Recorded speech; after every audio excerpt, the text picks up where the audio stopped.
Thanks a whole lot. I'm here in Washington, D.C. at the Newseum, where they have a very unique exhibit on the year 1963. And one of the seminal moments of that year is the March on Washington. And here to talk to us a little bit about that march and the lead up to it and the things that happened is Patty Rule here in the Newseum. Patty, let's first of all talk about the March on Washington. A lot of people think it may have been a spontaneous thing, but it didn't. It was a lot of things that happened before that. Oh, absolutely. But this was a huge, seminal, inspirational moment for the civil rights movement. 1963 was an incredible year. The March on Washington brought more than 200,000 people to the nation's capital. It took the civil rights movement from a series of isolated moments in different cities in the South to a national platform. A lot of people don't realize this, but I was young enough to remember the march, and that what happened on Washington was a lot of people were worried about violence in this city. A lot of people don't always get that. They closed down the liquor stores in this town.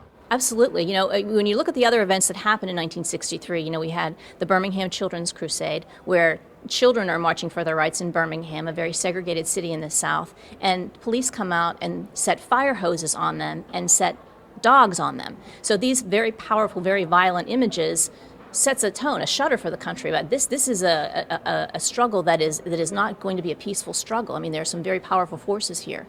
So when the March on Washington is being promoted in the press as a very peaceful moment, people are worried. You know, the idea of getting 200,000 people in the city when emotions are so high about the issue of race in America, people were worried, and the newspapers are reporting about police gathering and preparing for possible violence. And as you said, liquor stores closing. Just what can we do to make sure that this event goes off as planned? And then when the event comes off and it's a peaceful moment and it's an incredible bringing together, it was an interracial moment. The labor unions gathered to make sure that this was not just Black Americans who were marching for jobs and freedom, that this was a very diverse group of people who were here. And so when that event came off and was so inspiring to all of America, and a message that much of America, even the segregationist newspapers in the South gave begrudging, that went off well, kind of messages in their newspapers. So it was a very powerful moment. A lot of people will also point to the famous I Have a Dream speech as that moment where things kind of moved beyond just civil disobedience to an emotional moment.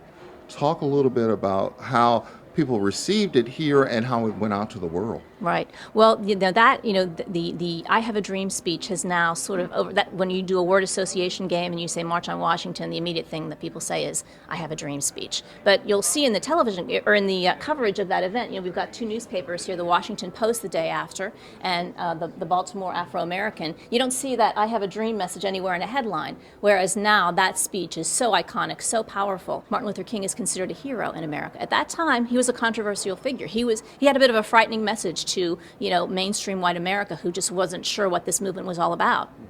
So this message that he gives is a very inspiring and evocative one, and bringing your children into it, it's a message that everybody embraces. It's a non-threatening message. Doesn't everybody want that for their children? This is not the first time people have marked the anniversary to this event, but this is the 50th event.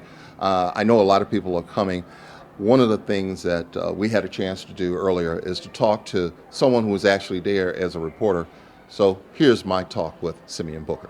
Booker, a Baltimore native, chronicles much of the march in his book, Shocking the Conscience. We wanted a huge crowd, but in those days it was hard to determine whether you'd get a huge crowd. And so they had a lot of ways to advertise. Once they brought in the organization, then came the churches, then came other institutions, and they managed to get a very large crowd. I remember standing somewhere and watching the crowd, and it just amazed me to see how many people there were and what ages, from young to tottering. And they were spirited. They came there for a purpose, and they showed it. And thanks a whole lot. We hope you'll have a chance to take a look at the events surrounding the 50th anniversary of the March on Washington. Now, let's go back to you in the studio.